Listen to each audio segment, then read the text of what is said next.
Ahí sí. Ya. Eh, aquí. Y todas se posibilitan entre sí. Ya no hay ninguna más importante que otra.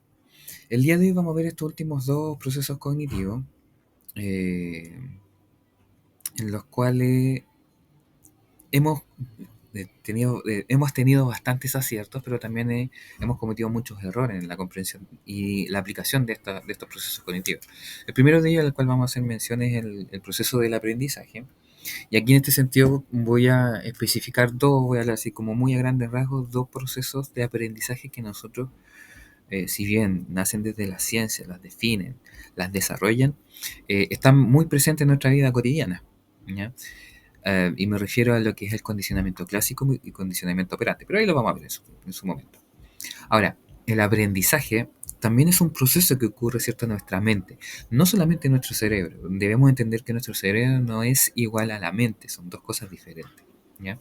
Ahora, dentro de nuestra mente nosotros podemos adquirir aprendizaje, podemos aprender, es decir, como dice ahí, consiste en una modificación o cambio relativamente permanente, ¿cierto? En todo el repertorio, en todas las cosas que nosotros tenemos relacionadas con nuestras conductas, con nuestros pensamientos, con nuestras emociones, y eso está muy relacionado con nuestra experiencia, ¿ya? Es parte del resultado de nuestra experiencia. Em, Aprendemos a hacer las cosas bien, a hacer las cosas mal, a hacer cambios, ¿cierto?, de conducta. Hay algunos que nos cuestan, ¿cierto? Bueno, a la gran mayoría nos cuesta cambiar muchas de nuestras conductas que sabemos que no son beneficiosas para nosotros, pero lo intentamos, ¿ya? Y en ese sentido hablamos de aprendizaje, ¿ya? Porque tratamos de modificar, ¿cierto? Hacer este cambio relativamente permanente en esa conducta, en esa forma de pensar. Um, Bueno, para poder hacer un cambio en las emociones, primero tenemos que saber reconocerlas. Algo que vamos a hacer en las próximas clases también. ¿Ya? Em, Existen diferentes modelos de aprendizaje. ¿Ya? Yo solamente voy a hablar de dos de ellos, entre los más conocidos. Pero también está la imitación de modelos, ¿ya? El procesamiento de la información. La imitación de modelos significa que una persona imita lo que ve. ¿Ya?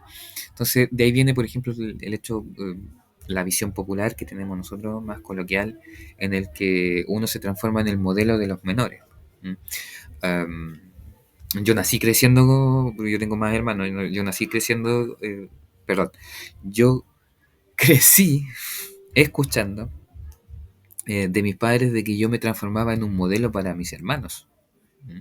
Y por lo tanto copiaban e imitaban los pensamientos, las conductas que iba teniendo yo. Porque aparte soy el mayor.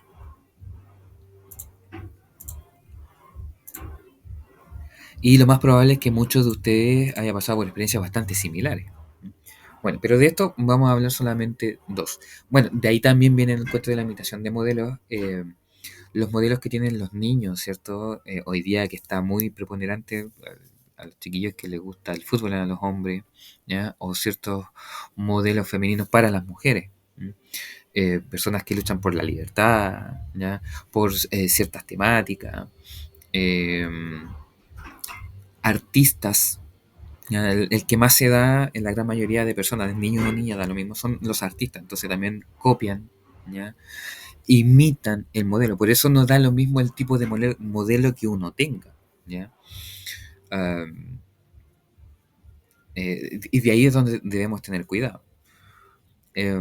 Condicionamiento, como dice ahí, procesamiento de la información. Dentro del condicionamiento vamos a ver estos dos que nos vamos a concentrar el día de hoy. Este es un proceso que también está presente desde que nacemos, en todos, pero absolutamente en todos los dominios de la vida, ¿ya? No solamente en el dominio escolar, sino en la vida. De hecho, el contexto escolar comenzó hace poco, un par de siglos, nomás, ya un par de años atrás, ¿no? Pero anteriormente se aprendía, ¿ya? Los rubros, los trabajos. Hoy día, si bien se estudia en instituciones educativas que te preparan para eso, pero anteriormente las instituciones educativas no existían. Entonces era el traspaso de conocimiento y de aprendizaje de persona a persona, que algo que también se ha ido perdiendo. en el sentido de los oficios, los trabajos, ¿ya? Porque también eso está presente en nuestras experiencias personales, ¿ya? Muchos de nosotros eh, enseñamos, mostramos, ¿cierto? Orientamos aprendizajes que hemos tenido en nuestras propias vidas a las generaciones que nos van siguiendo. Cuando veíamos el modelo de Erickson, en ese sentido, este desarrollo del ser humano en 8 etapas, ¿cierto? A lo largo de la vida, desde que nace hasta que muere, sobre todo en las últimas etapas, esto está muy, muy presente, ¿ya? Los que terminan o están en ese estado, ¿cierto?, de éxito, en donde se sienten satisfechos, en donde están de manera positiva, viendo sus perspectivas de vida, sus aportes, eso las van transmitiendo a las generaciones hacia atrás. Del mismo modo, ¿cierto?, los que están de la manera negativa, que es el fracaso, el no lograr ciertas cosas, sobre todo en los adultos, eso también se va transmitiendo hacia atrás. De ahí que podemos ver muchas imágenes, fotografías de lo que precisamente nosotros debemos tener cuidado con lo que transmitimos, ¿m? Tanto por el modelo, ¿cierto?, como otras cosas. Entonces siempre está presente, ¿ya? No es solamente dentro de lo educativo, sino en la vida misma. La vida es aprendizaje, vivir es aprender, ¿ya? Y el que no aprende no está viviendo, simplemente existe, ¿ya? Y eso en filosofía hay una clara diferencia. Bueno, en psicología también, pero cuando se habla del comportamiento, de la conciencia, vivir no es lo mismo que existir, ¿ya? Pero vamos a ver también esos valores más adelante, esos conceptos más adelante. Ahora, ¿en qué nos vamos a concentrar? Yo les decía que vamos a ver dos modelos dentro de lo que es el aprendizaje, que están relacionados con el condicionamiento, ¿ya? Eh, de manera bien como cómica, graciosa, ¿cierto? De beneficio, incluso hay personas que se dedican a esto. Vemos programas de televisión que están en función de esto. Personas que se dedican a entrenar a animales. Y lo hacen a través de qué? De estos dos procesos, ¿ya? El cuento es que no solamente se ocupa en los animales domésticos. Nosotros, como también somos animales, también los aplicamos en nuestra vida concreta. Pero primero veámoslos y de ahí vamos a hacer la referencia a los casos. Por ejemplo, en este caso, ¿ya? Esta imagen que ustedes ven acá es el típico modelo ejemplo que tenemos del condicionamiento clásico, como se ve ahí abajo en la base, ¿cierto?, de esta imagen. El condicionamiento clásico, también llamado a veces condicionamiento pavloviano, ¿ya? Porque el que lo descubre, desarrolla y describe es Iván Pavlov, ¿cierto?, un psicólogo. No sé si alguno podrá buscar información ahí, pero si no me equivoco, Iván Pablo creo que era europeo, pero no me acuerdo muy bien si era inglés, francés, no lo recuerdo bien, ahora no lo tengo en la memoria, se me escapó, pero es Iván Pablo. ¿Ya? Y bueno, hay otros más, pero este es el que lo describe por primera vez. Y lo que nos dice es que el condicionamiento clásico está centrado en estímulos, ¿ya? Y lo que hacemos es condicionar el comportamiento, ¿ya? El aprendizaje está en función del comportamiento. Y los condicionamientos, en este caso el condicionamiento clásico, lo que quiere es que se realizan ciertas conductas, ¿ya? Se ejecuten ciertas acciones, pero no de cualquier forma, ¿ya? Por ensayo y error, ¿cierto? Pero siempre con una capacidad de observación, y eso es lo que nos distingue de otros seres, es que él se dio cuenta que cada vez que alimentaba, ¿cierto?, a un perro, había una respuesta que era natural, ¿no? Se daba por sí sola. En ese sentido, de manera más técnica, él hablaba de una respuesta incondicionada, ¿ya? Porque no habían eh, factores, ¿cierto?, que de cierta manera manipularan esa reacción en el animal. ¿Ya? El animal ve la comida y saliva, ¿ya? Le da hambre, comienza a salivar. Y esa es una respuesta. Por lo tanto, lo que hizo este sujeto se preguntó, dijo, ¿qué pasa si entonces ahora yo pretendo que esa respuesta que tiene ese sujeto, o este ser, en el caso del perro, eh, se pueda activar con otros estímulos? Y es por eso que, por ejemplo, de, de esta cuadrícula número uno, que frente al estímulo de la comida, que es una respuesta natural, incondicionada, se ve, ¿cierto? En la número 2, en esta cuadrícula del número 2, un estímulo que no causa ninguna respuesta. ¿Ya? ¿Y qué es lo que hace? En la cuadrícula número 3 presenta estos dos estímulos al mismo tiempo. ¿Y cuál va a ser el resultado? El resultado va a ser que el animal, por su proceso, ¿cierto?, de pensamiento, asimila, vincula, junta, une estos dos estímulos con la misma respuesta. Entonces el resultado va a ser que ya no va a ser necesario presentarle la comida para obtener esa respuesta, sino que se puede condicionar un estímulo que era neutro, ¿cierto? Lo veíamos en la número 2, no le provocaba ninguna respuesta, ahora sí le provoca una respuesta. ¿Ya? Sabe, ¿ya?, de manera natural que frente a ese estímulo del sonido de la campanilla que se presentaba junto con la comida, ¿cierto?, en la cuadrícula anterior, ahora ya no es necesario presentarle la comida y se presenta el estímulo que ahora de manera técnica se llama condicionada, pero que es de manera natural. ¿Ya? Es condicionada porque hay un elemento que era neutro y ahora es una condición que causa una respuesta, que antes no causaba una respuesta, pero ahora sí. ¿Mm? En este sentido, en nuestras propias experiencias, esto nos pasa, por ejemplo, con la activación de ciertos miedos. ¿Ya? Eh, Hay muchos miedos que se responden desde acá. ¿Ya? Hay ciertos pensamientos, ¿cierto?, que nos causan una respuesta, pero hay ciertas actitudes que vemos en personas que nos van a provocar una cierta respuesta relacionada precisamente con eso. ¿Mm? Lo vemos en las relaciones entre las personas. El cómo vemos una persona nos va a causar, ¿cierto?, una respuesta. Eh, en nuestros trabajos, ¿ya? El condicionamiento clásico aquí está, pero más que involucrado. En mi caso, ¿cierto?, que yo trabajo en un establecimiento educacional, el timbre para entrar, el timbre para salir a recreo, el timbre para volver a entrar, el timbre para volver a salir, ¿cierto? En este caso almorzar y después el timbre para de vuelta. El timbre en un colegio es condicionamiento clásico. ¿Por qué? Porque el timbre, ¿qué significa un timbre? No significa nada, absolutamente nada. Pero como está condicionado, ¿cierto? Lo hemos ido experimentando a lo largo de todo este proceso educativo en una institución, ¿ya? El timbre, la música, la campana, lo que sea, se convierte en un estímulo condicionado que nos dice que tenemos que entrar a la sala, vuelve a sonar, tenemos que salir de la sala, y así. Muchos de los, ¿cómo se llaman estas?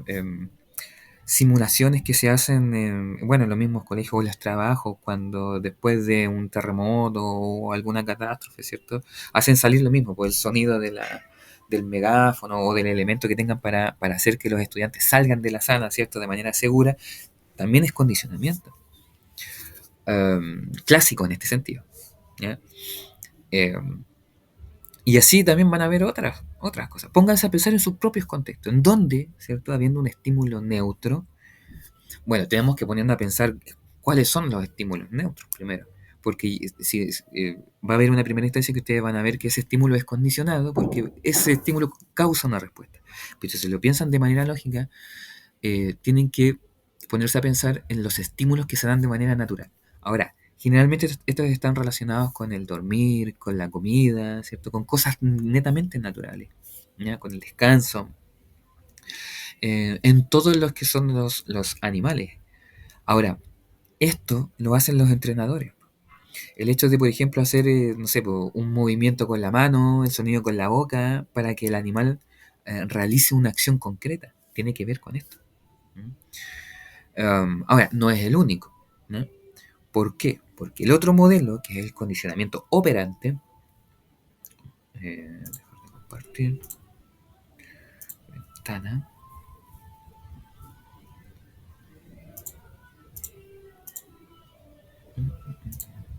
¿dónde está? Ah, no, están aquí mismo, perdón. Operante, aquí está, compartir.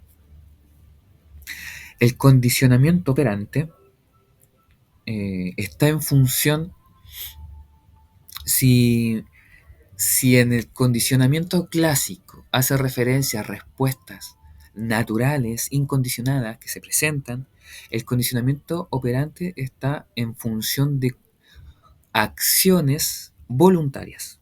¿Ya? de cierta manera, ¿a dónde está? Acá. Vamos a bajar un poquito aquí. Aquí está con el ejemplo del paseo, y vuelvo, lo repito, esto es lo que trabajan, ¿cierto?, los entrenadores de mascotas, ¿ya? Para que las conductas se repitan o las conductas se eliminen. Si nosotros manejásemos bien también esta información, ¿ya? Y si pudiésemos ser capaces de aplicarlo también en nuestra propia vida, seríamos capaces incluso hasta de mejorar nuestras propias condiciones y en el sentido mucho más estricto también de mejorar ciertos comportamientos, ideas o pensamientos pero por sobre todo el comportamiento de los infantes del cual estamos a cargo nosotros. Ya, porque en cierto modo el comportamiento que tiene un niño es muy similar a la de un animal. Recuerden que nosotros pertenecemos al reino animal. ¿Ya? Em, ¿Y qué es lo que nos dice acá esta imagen? Dice que en este modelo en donde el aprendizaje está en función de un comportamiento voluntario, en una conducta que en cierta manera eh, la persona que lo experimenta es de manera activa, participa del proceso, ¿ya? Hay un pensamiento, hay acciones, hay razonamientos que realiza el mismo sujeto, ¿cierto? Que es el que está experimentando esta forma de aprender. En el otro, en el que veíamos anteriormente, es de manera pasiva, ¿ya? ¿Por qué? Porque no hay algo en donde el sujeto que está siendo parte, ¿cierto?, de este tipo de aprendizaje tenga que evidenciar, tenga que pensar, tenga que responder. No, para nada. Acá sí hay. Y en nuestra vida cotidiana, ¿para qué hablar? Pero ahí lo vamos a ver. Entonces, por ejemplo, como dice ahí, al entrenar un animal hay una conducta que queremos reforzar. ¿Y qué es lo que significa reforzar? Porque aquí está una cuadrícula. Los colores verdes nos dicen, ¿cierto?, cosas que de cierta manera eh, agregamos, ¿ya?, cosas que hacemos para que tanto la conducta se repita, ¿ya?, o no se repita, aumente o disminuye, mientras que en el lado rojo van a haber cosas que nosotros vamos a hacer para quitar, ¿ya? En ese sentido, como dice ahí arriba, queremos reforzar, es decir, aumentar, y otro comportamiento que queremos eliminar o disminuir. Además, podemos añadir algo bueno o malo, positivo, ¿cierto? Si es quitar o retrasar algo que es bueno o malo, o negativo para obtener el comportamiento deseado. Si bien para ustedes puede que suene un poquito complejo con estas palabras más técnicas, pero es lo que nosotros realizamos en nuestra vida cotidiana, por ejemplo, cuando le quitamos, no sé, el celular, la tablet, o le quitamos el juguete ¿cierto?, a un niño. En este caso estamos haciendo un, un refuerzo negativo, porque lo que estamos haciendo, ¿cierto?, es quitarle algo para que elimine esa conducta, ¿ya? Em, Mientras que, por ejemplo,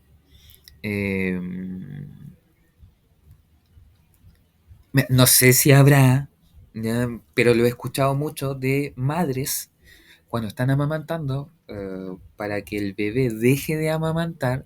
Por favor, corríjanme ustedes, porque me voy a estar mandando unos carretes terribles grandes. Para que deje de amamantar el bebé, ¿cierto? Por X motivo, problemas, enfermedades, ¿cierto? Condición que tenga en los pechos de aquella madre, para que lo deje de hacer, o por tiempo también, se untan, ¿cierto?, el pezón con ciertos elementos que podrían provocar el rechazo de querer seguir amamantando. Por ejemplo, algo picante, algo que es demasiado fuerte en sabor, para que el bebé deje de hacerlo. En ese caso estaríamos haciendo un castigo positivo porque estamos agregando algo para que disminuya ese comportamiento. Mientras que, lo que les decía anteriormente, el refuerzo negativo, yo le estoy quitando un elemento para que disminuya ese comportamiento. ¿Ya?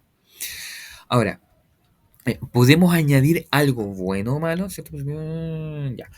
En el refuerzo positivo, lo que nosotros hacemos es agregar cosas para que se aumente ese comportamiento. Ahí están los famosos premios, ¿ya? El famoso premio. ¿Mm? Mientras que también podemos eh, quitar algo para que también esta cosa vaya disminuyendo. Aquí están los ejemplos, por ejemplo, con el animal en sí mismo. El refuerzo positivo, ¿cierto? Ponemos algo, agregamos algo para que la conducta se repita. ¿Qué dice? Caminamos, el dueño del animal, ¿cierto? Camina con la correa floja. Ustedes deben tener claro, sobre todo para quienes pasean con su mascota, que el paseo de la mascota tiene que ser de cierta forma, ¿ya? Para poder tener una sana convivencia vial, sobre todo. Caminamos con la correa floja. Eso es fundamental. La correa floja en los paseos con los animales, sobre todo con los perros, estamos hablando acá, es primordial. ¿Ya? Esa es una muy buena señal de un paseo correcto. ¿Ya? Em, y en ese sentido, cuando la correa está floja, el animal entiende que la correa está floja, le damos un premio, es decir, una golosina, algo que le guste, una galleta, un alimento, un pellet, no sé, lo que sea. Y mientras se va caminando, ¿ya? Y mientras la correa siga floja. ¿Ya? Entonces ahí estamos agregando algo, le estamos premiando la conducta para que esa conducta se vuelva a repetir. ¿Ya? Consulta, ¿en nuestra vida cotidiana hacemos eso? Por supuesto que sí. Em, los incentivos, los bonos, los, las medallas, em, cosa que tenga que ver con los premios, con lo que nosotros demos para que esa conducta se repita, es refuerzo positivo. ¿Ya? Por lo tanto, aquí lo que nosotros estamos viendo es que el sujeto va asimilando a través de su capacidad de raciocinio, ¿ya? De pensamiento, es que voy a eliminar una conducta, la voy a disminuir o la voy a aumentar en función de las consecuencias de esta. ¿Ya? En la primera no se ven las consecuencias, simplemente el sujeto reacciona frente al estímulo. ¿Ya? Se le presentan dos estímulos y reacciona igual. No hay tanto que hacer ahí. Pero en este no, en este hay un proceso, ¿cierto? En donde el sujeto aumenta o disminuye. Refuerzo positivo, premio, para que siga. En cambio, en el castigo, ¿cierto? En el negativo, abajo dice, no más tirones. Dejamos de caminar y de dar golosina hasta que la correa se vuelva a aflojar. ¿Ya? Y ahí ustedes lo ven, po, ¿cierto? El sujeto, el ser humano se queda detenido porque está la correa tensa, ¿ya? Y el animal empieza a tratar de, ¿cierto? En su pensamiento, no nos vamos a mover. Entonces, va a haber un momento en que el animal, ¿cierto? La mascota, el perro, se va a cansar y va a sentarse, va a acercarse, ¿cierto? Al sujeto, entonces va a aflojar la cuerda, ¿ya? Va a aflojar la correa. Es ahí, en ese sentido, que nosotros estamos eliminando, ¿cierto? Estamos quitando, ¿ya? Un elemento para que la conducta se repita. ¿Qué es lo que quiero que se repita? Que siga caminando con la correa floja. Mientras no esté con la correa floja, no vamos a seguir. El problema en el cual nosotros nos encontramos muchas veces con este tipo de aprendizaje, ¿cierto? De enseñarle al animal, o de enseñarle a los niños, de enseñarle incluso hasta a nosotros mismos, es que tenemos poca paciencia para esto, porque para esto hay que tener paciencia, hay que saber esperar, hay que tener una concentración en ese sentido de nosotros estar centrados. ¿Por qué? Porque una persona que sale a sacar una mascota tiene que estar en calma, porque esa calma es la que se va a transmitir. Porque si yo me voy a estar moviendo y el animal va a estar tirando, jalando todo el rato, eso no es un paseo. ¿Ya? El animal me está llevando. ¿Ya? En este sentido, los niños, nosotros decimos, son los que mandan los niños, ¿cierto? Cuando hay un comportamiento que es inadecuado en el contexto en el que estén. Entonces nosotros tenemos que ser realmente pacientes para que precisamente en ese sentido el niño capte que ese no es un comportamiento deseado, por lo tanto se deja de hacer lo que se esté haciendo. ¿Ya? Hasta que se obtenga el comportamiento deseado. El grito, el golpe, lo que sea. No vamos a seguir haciendo esta actividad mientras tú no te calmes. Y se espera. Y eso es un poquito, en parte, lo que hoy en día tiene mucho sentido el hecho de esta forma de aprendizaje que tienen ciertas corrientes psicológicas de cómo contener a los niños, por ejemplo, cuando sufren de rabieta y ese tipo de cosas. ¿Ya? No porque sea algo negativo en sí, sino porque hay que aprender a que eso, ¿cierto? Nosotros seamos capaces de controlarlo y en ese sentido que el mismo individuo, el mismo niño sea capaz de ver que eso es algo normal y que es parte de, que lo podemos controlar, que hay que experimentarlo, ¿ya? Y en cierto modo está relacionado con esto. ¿ya? Para que nosotros podamos seguir, ¿cierto? Con nuestras actividades cotidianas. Ahora, en el castigo positivo, ¿cierto? Donde yo agrego algo para que la conducta se elimine, yo ya le hacía referencia, ¿cierto? Al hecho de poner en el pezón, ¿cierto? Algo que fuese desagradable para que dejara eh, de, de amamantar. Acá en el caso, ¿cierto? Tanto el humano ejecuta y dice no, ¿cierto? Da una orden. Y además, no más tirones, lo que va pensando, ¿cierto? El animal, no más tirones, tirón de correa y regañamos cuando tire. ¿Ya? En ese sentido, eh, lo que estamos haciendo es mostrarle que vamos a hacer cosas en función de que no queremos que esa conducta se repita. ¿Ya? Regañamos. El famoso reto, el retar, lo que nosotros hacemos em, con los niños, ¿cierto? Con los jóvenes, cuando retamos a alguien, estamos haciendo esto. ¿Ya? Este castigo positivo, estamos agregando, ¿cierto? Este elemento para que la conducta no se repita, ¿ya? No se ejecute. Y del mismo modo, ¿cierto? En el refuerzo negativo, em, sacamos algo para que la conducta no se repite. O mejor dicho, la conducta aumente sacando ese elemento. En el caso del animal, caminamos con la correa floja, ¿cierto? Retrasamos el tirón de la correa, ¿ya? Y las riñas, ¿cierto? El hecho de no retar hasta que vuelva a tirar. Si vuelve a tirar, ¿cierto? Voy a ejecutar, ¿cierto? El castigo positivo. El refuerzo negativo no lo voy a hacer mientras esté haciendo esto. ¿Ya? Entonces, en ese sentido, nosotros en nuestra vida cotidiana estamos llenos de esto.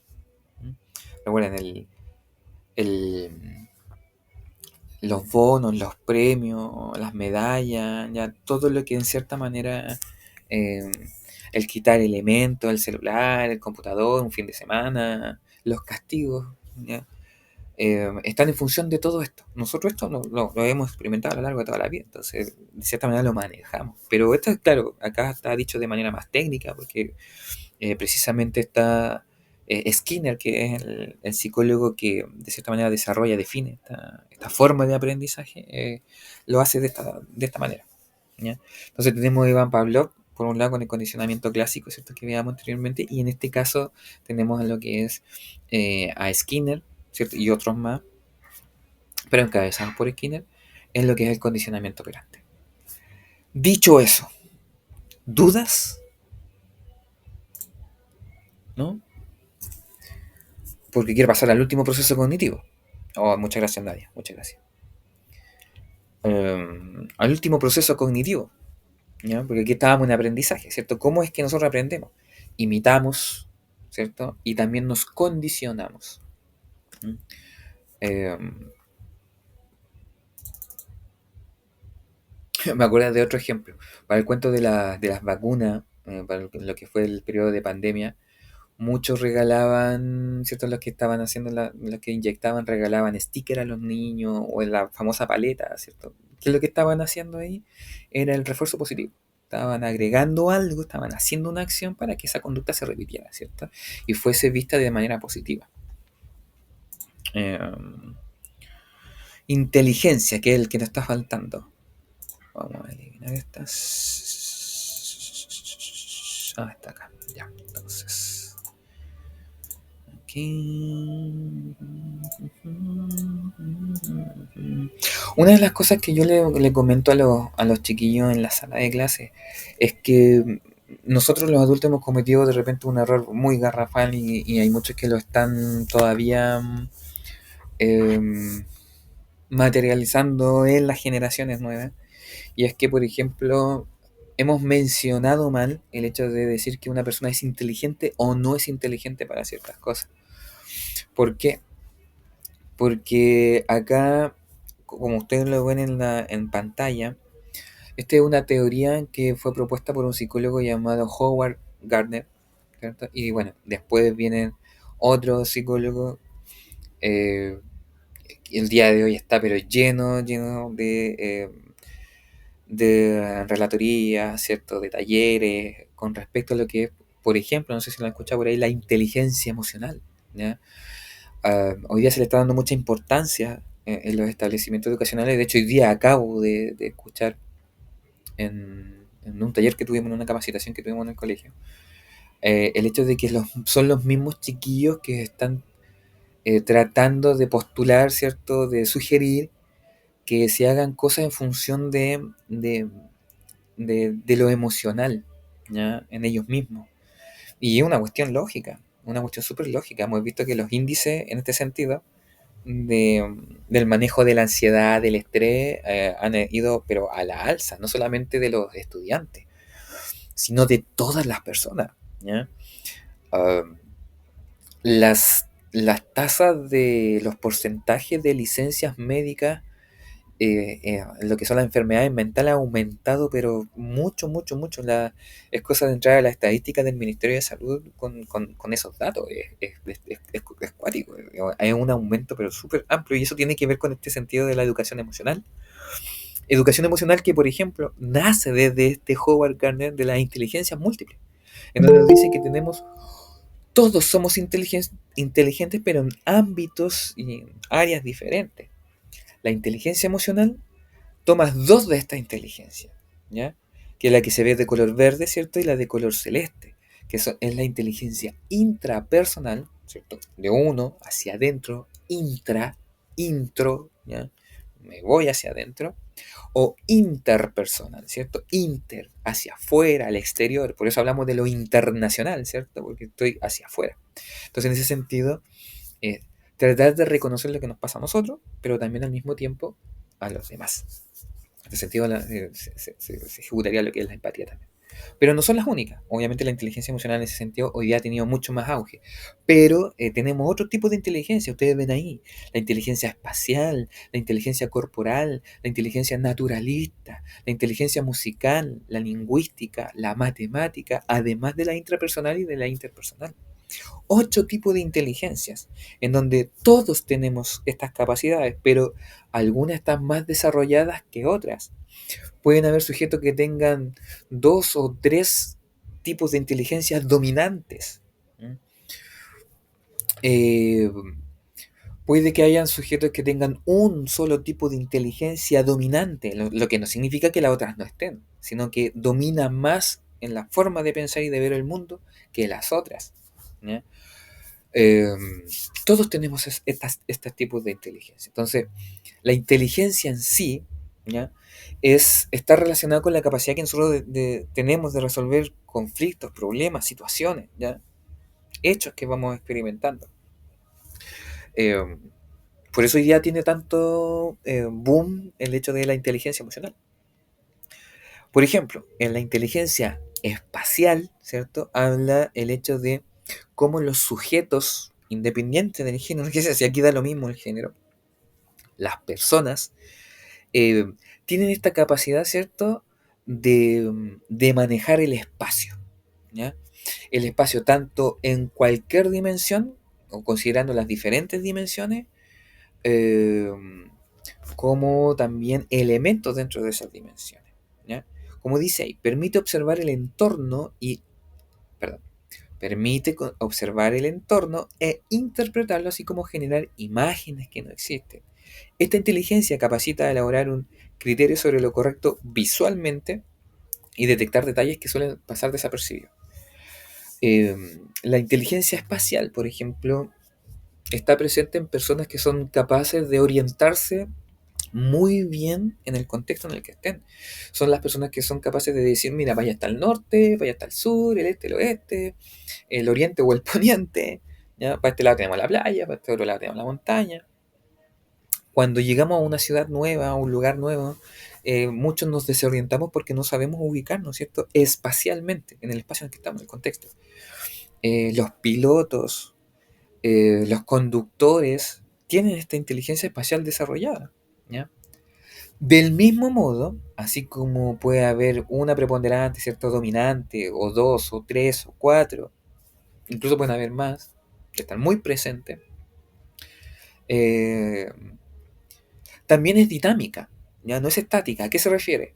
Que en el momento en que nosotros nos vamos desarrollando a lo largo de toda nuestra historia, puede que en la niñez yo haya tenido una inteligencia espacial muy desarrollada, ¿cierto? Y muy preponderante, dominante.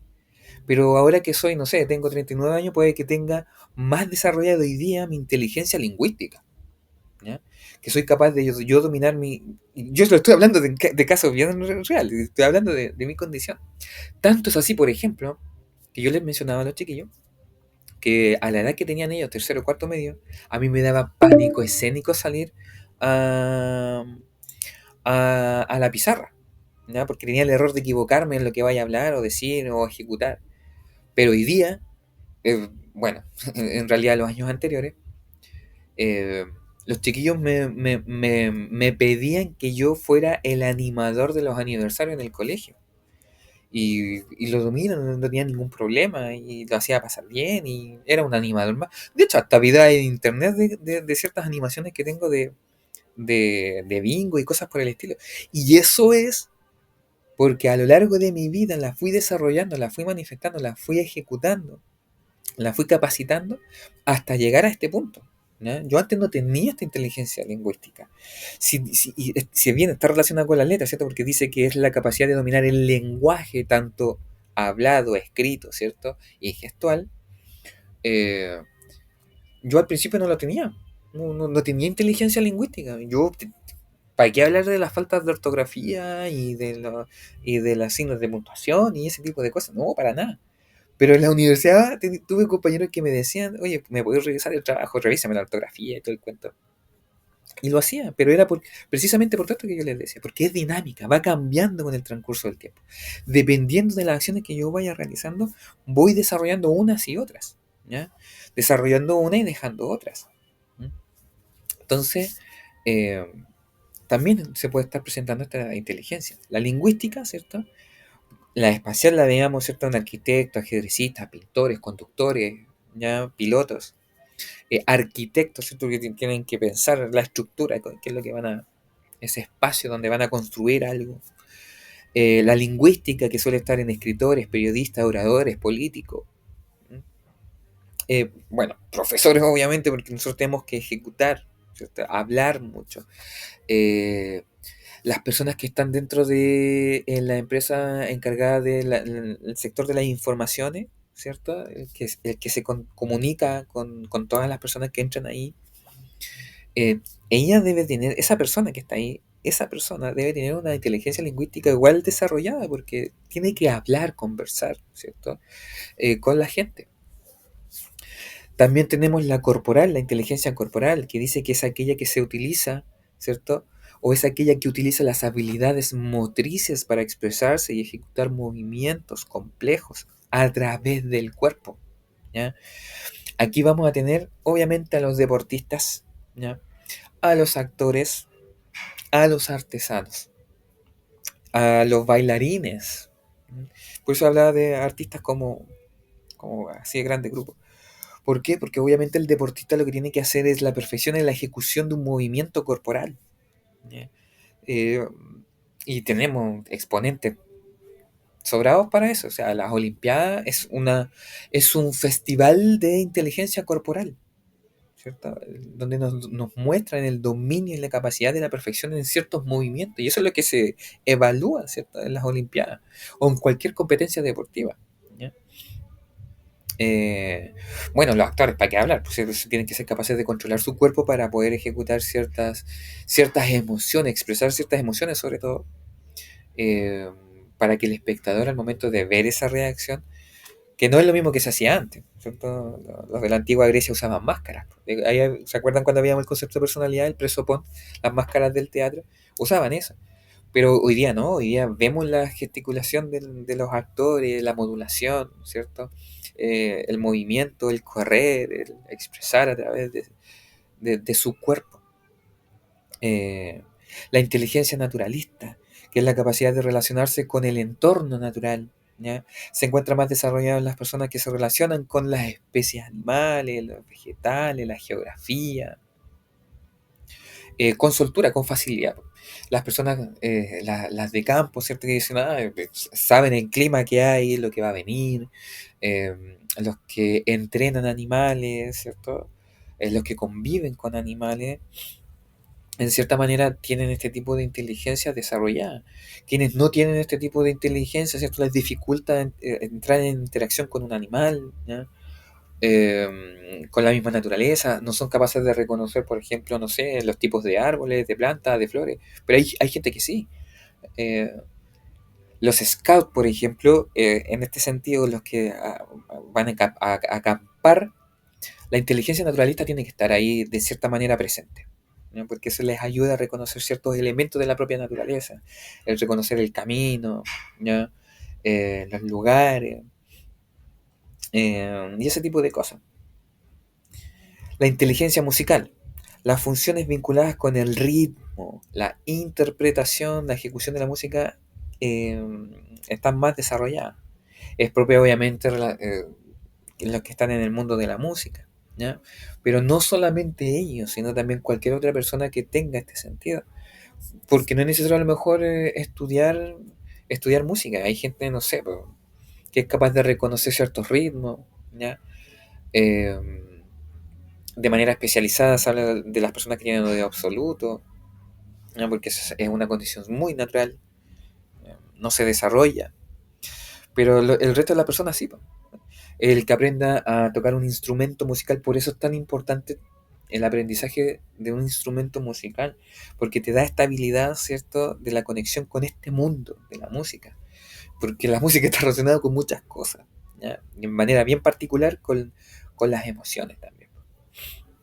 Eh, pero no solamente con las emociones, porque recuerden que la música están las canciones, entonces las letras sí importan lo que dicen ahí, ¿no? Entonces también es la forma de pensar, y ahí se relaciona con el lenguaje, hay un montón de cosas. La inteligencia matemática, ¿cierto? Antiguamente se creía que era la única tipo de inteligencia, ¿cierto? La capacidad de resolver problemas lógicos y razonar ante ellos. Bueno, aquí en realidad la palabra concreta, completa, es la inteligencia lógico-matemática, ¿ya? Es la capacidad de resolver problemas lógicos y razonar ante ellos.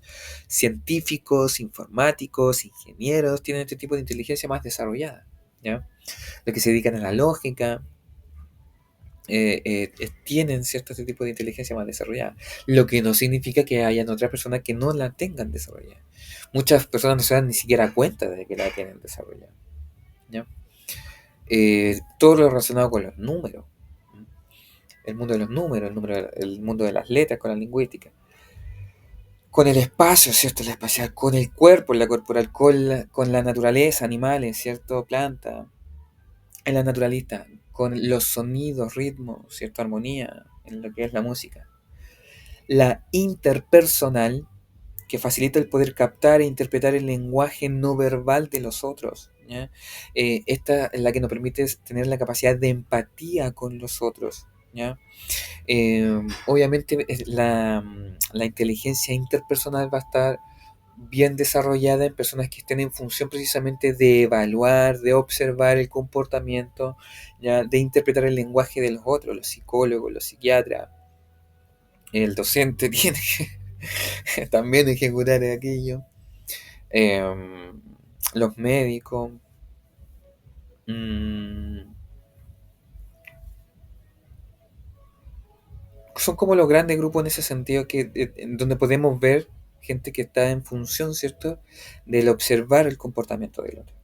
La intrapersonal, ¿cierto? Me voy a siguiendo. Interiormente intra, es la facilidad para la comprensión de los propios sentimientos y emociones, así como la toma de decisiones en función de aquello, ¿ya? Bueno, ahí dice, se presenta generalmente en profesor, en psicólogo, en pedagogo, ¿ya? En, en gente que realiza estos ejercicios de meditación, ¿cierto? Las religiones también. ¿Por qué? Porque es el hecho de cómo me observo yo de manera interna, cuál es el concepto que tengo de mí, ¿sí? ¿Cuál es mi yo? Por eso, en cuanto de la inteligencia emocional, ¿cierto? La educación emocional hoy día tiene mucha preponderancia. Y algo que no está dentro de las instituciones educativas, ¿ya? Si bien se menciona, pero es así como por la superficie. Una vez en consejo de curso, se hablará. Si es que un profesor en alguna asignatura lo quiere tomar, también será parte de algún texto, ¿no? En función de eso, por ejemplo, yo puedo mencionar que el programa que ustedes tienen, está basado en el programa antiguo de filosofía. Cambió hace como 5 o 6 años atrás y quitaron toda esta parte de la psicología en los programas actuales de filosofía. ¿No? En estos chicos que están experimentando el tercero y el cuarto medio.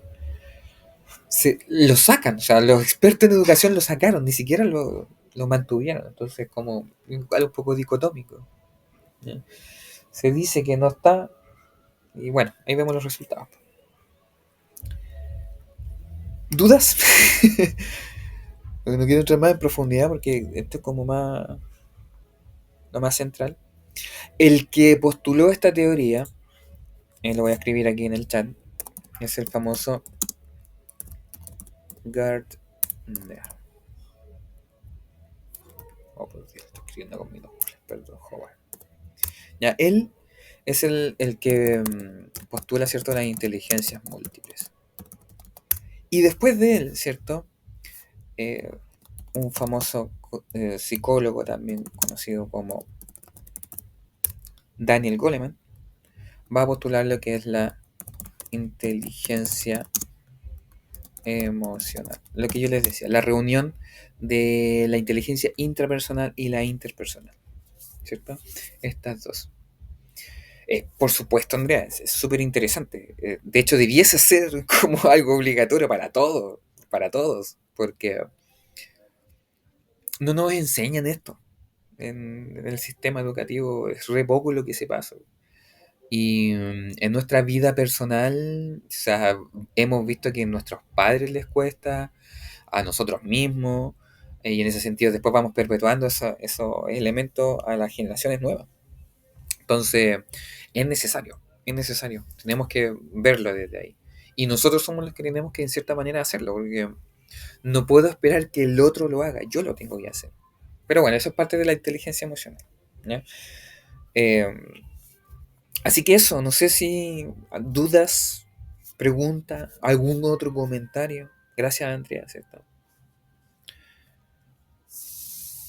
Clarito todo entonces, porque creo que nos está dando la hora, capaz que se corte luego la llamada. Gracias, gracias, gracias. De hecho, ¿qué hay? ¿Dónde tengo? Ya se me fue. Eso entonces, eso por hoy día. ¿Ya? Y nos estaremos encontrando el miércoles, de 7 a 8. ¿Ya? Si no hay preguntas, a descansar. A descansar. Que estén súper bien.